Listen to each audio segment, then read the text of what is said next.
Hi there, I'm Frances Houston. I'm the curator at the Scottish Crannog Centre. I'm here today with my colleague Jason, who you will hear to begin with but not necessarily see, and we're going to be talking about our desire to create Scotland's most sustainable museum here at the Scottish Crannog Centre. Brilliant. So, Fran, could you possibly give us just a little background of the Scottish Crannog Centre? Absolutely. We started out about 20 years ago as a quite successful, very successful visitor attraction, looking at the underwater archaeology of Scottish lochs, crannogs in particular, and we had lots of demonstrations of crafts and technologies, and we had a reconstruction of an Iron Age crannog as well. But I suppose it's fair to say that in the past 4 years or so, we've shifted our values and our outputs in order to embrace a more sustainable vision for the future operation. It means that we want to be more relevant to our audiences as well as to the changing environment around us.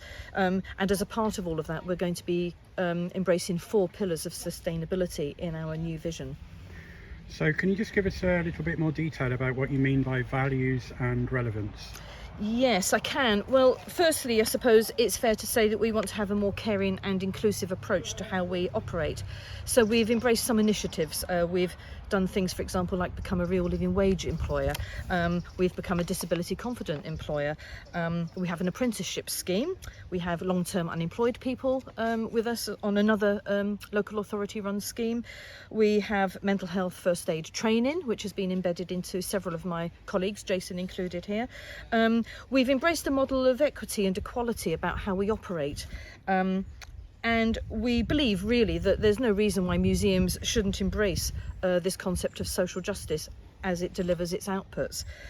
Secondly, we believe that it's important to embed these within the organisation. It makes us more approachable for people to work with us. If we can welcome new and diverse audiences and embrace other partners, it means that we've become a healthier and a better organisation to work for as well as work with. So what I've just outlined there, I suppose, is essentially 2 of those 4 pillars of sustainability. There's the human sustainability and the social sustainability. And we believe that any society that cares for its communities and the individuals within them is a healthy society, and that goes, as I've just said, for individual organisations as well. So could you just kind of outline how those employment and training initiatives work specifically within a museum? Yes, yeah, I can give you a couple of examples there. At the moment we're running a pottery project. It's been funded by 2 separate funders, the Art Fund Headley Fellowship and also the Museums Association Esme Fairbairn Collections Engagement Fund. And with our pottery project we're engaging with some external organisations to help deliver that. These organisations will be co-curating the new display with me in the museum on our prehistoric pottery. They will receive a series of immersive experiences and workshops as well, and it's going to be an absolutely fabulous project that we do.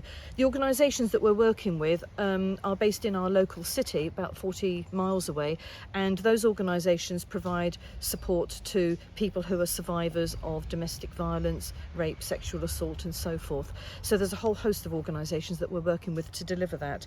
That is absolutely a good example of encapsulating this idea of social and individual sustainability. But there is proof that this works. This isn't just wanting to be really nice to others and to embrace them. There is good hard evidence that this works. When we acquired our new site for our new centre over at Delurb, which is on the other side of the loch here from us, which we're going to be delivering in the next couple of years, when we explained within our community asset transfer application for that new land that we wanted to embrace all of these models, it was such a successful bid that we were granted that land for just £1. So in other words, this model of working also works at that financial level and at the organisational level.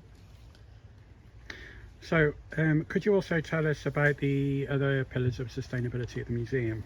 Yes, social and individual sustainability are just 2 of them, but you also have economic and environmental sustainability, and those are the other 2 pillars that we want to be embracing. In a way, you could argue that those are the glue that hold everything else together. So when we do open our new site, our new open-air archaeology museum, the new Scottish Crannog Centre over at Delurb, There won't just be an open-air archaeology museum, there'll be lots more going on in order to embed those 4 pillars. So for example, we've created a partnership with Forestry Land Scotland. There will be a woodland management of the land that's opposite, that's behind our site, sorry. We will be having plenty of training opportunities, there'll be a woodworking centre. There's going to be some startup business support. We'll have affordable housing for some of the interns and students and apprentices that we employ. We'll operate the whole thing on a circular economy model of operation. Our cafe and our shop will also be provided with goods and foodstuffs that are from local suppliers as well. So it's a really sort of well-rounded concept that we have. Brilliant. So let's unpick some of those things. So let's start with the forestry and woodland. The forestry and woodland, well, that's obviously environmental sustainability is the really key thing here. So what we'll be doing then, as I said, with our land management of the woodland behind us, that was currently owned by Forestry Land Scotland. We've gone into partnership with them. They will provide us with as much larch as we need for our archaeological reconstructions, the Iron Age village and the Crannogs. In return, once we've cleared that land, we're going to be planting Hazel coppice, and we're also going to be planting a food forest garden on permaculture principles, which can then feed into our Iron Age food demonstrations, as well as provide some food for our cafe. We're also going to be doing interpretation in return for the use of that land. There's going to be footpaths put through which link our site to our local village about half a mile away, so that people don't have to walk on the main road. And we want to be using ultimately local materials at our new site, just as people would have done indeed at the Iron Age, in the Iron Age. There will also be a woodworkers yard at the site for training courses and building repairs. That ties in directly to that woodland, and it also ties in to what we're going to be interpreting at the Crannog Centre. The whole point behind our archaeological buildings is that although they are expert-led, they're going to be community-built. In other words, that Iron Age village, the whole archaeological interpretation, that village is never going to be complete. The Crannogs will never always be complete. There's always going to be repairs to do. There will always be people coming through that need to be upskilled and trained in these traditional building techniques and methods.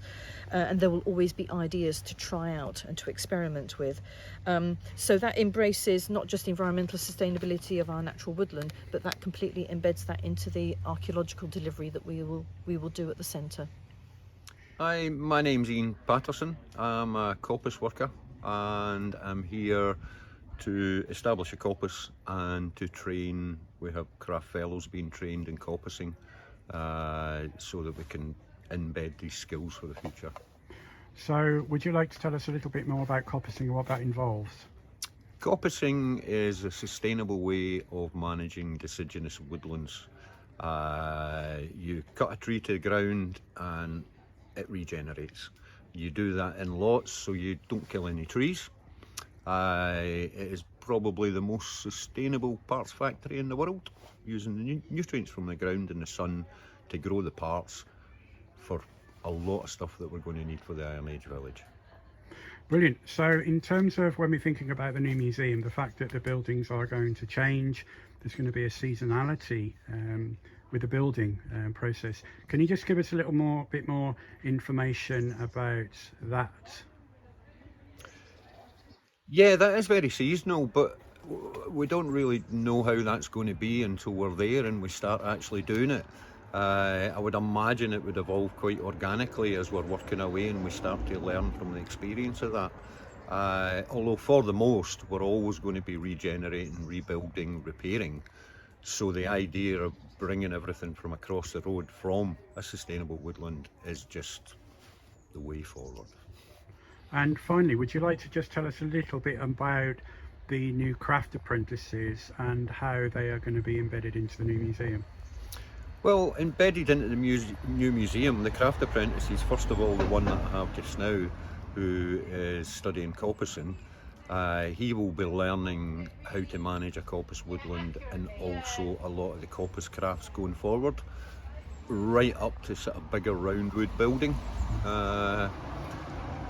So it's about reintroducing these traditional skills and installing them in young people. Brilliant. And is there anything else that you'd like to add, Ian?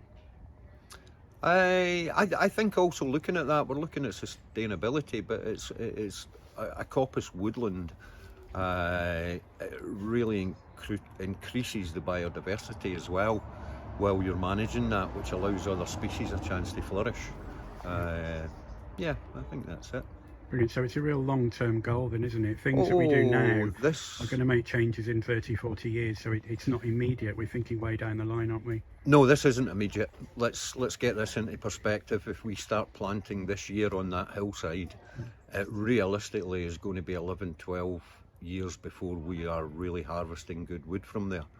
Once that is established with various different species, that will continue hopefully for hundreds of years. That would be nice. Brilliant. So how do you, as a curator at the museum, embed sustainability? Well, as I've just said, everything that we do is going to be co-curated, and we've already started to do that.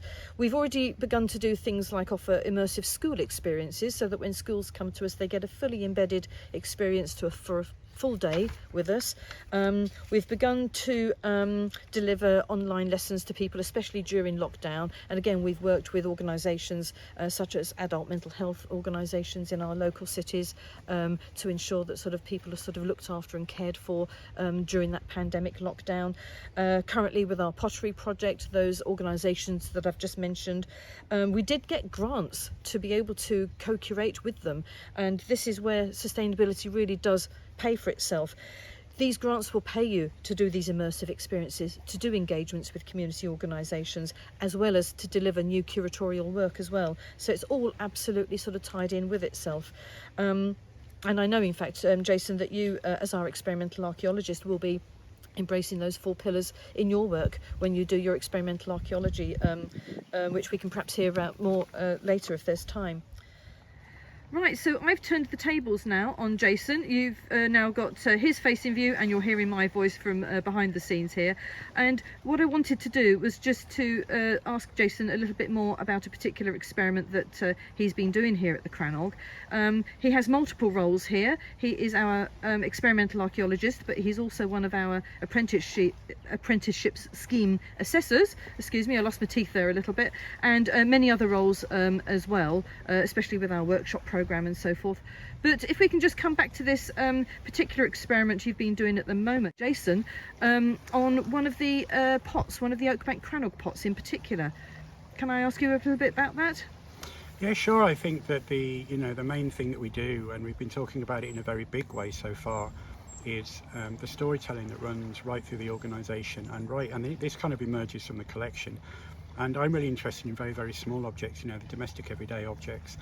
And I have been working with local clay, and I've been trying to work out how the people of the past who lived on Loch Tay made a pot.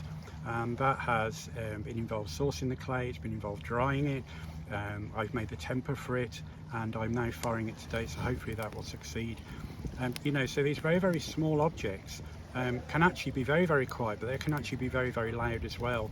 And I think it's really keying into that sense of the past, that we are using local resources, and that fits in with the wider concept of our new museum, where we everything that we use in the museum is going to be from less than 3 miles away, and it's that presents a challenge. But I think it also connects us in a very deep way to the people of the past, and I think it enhances the storytelling. So when people walk around the museum, they can actually see these things in action. They get a sense of the struggles and successes of the people of the past, and that's why I think experimental archaeology is very, very valuable as a way of bringing the past to life. So to sum up then for you, if environmental, social and human sustainability are all in place within your organisation, then naturally economic sustainability will follow. We absolutely do believe that. We think that if the organisation is healthy and it's future-proofed against uncertainty, and that your income isn't reliant just on admissions but on a mixture of different income streams such as the training courses, the workshops, etc., then that is going to be absolutely good for the future operation of the organisation. It also means that what we're doing is measuring value not just in pounds, shillings and pence, but on issues such as human health and welfare and so forth as well.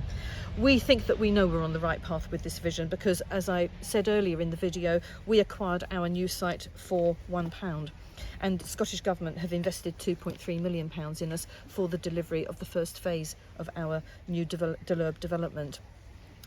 We know that that's ambitious. We've increased our workforce from 12 to 25 people.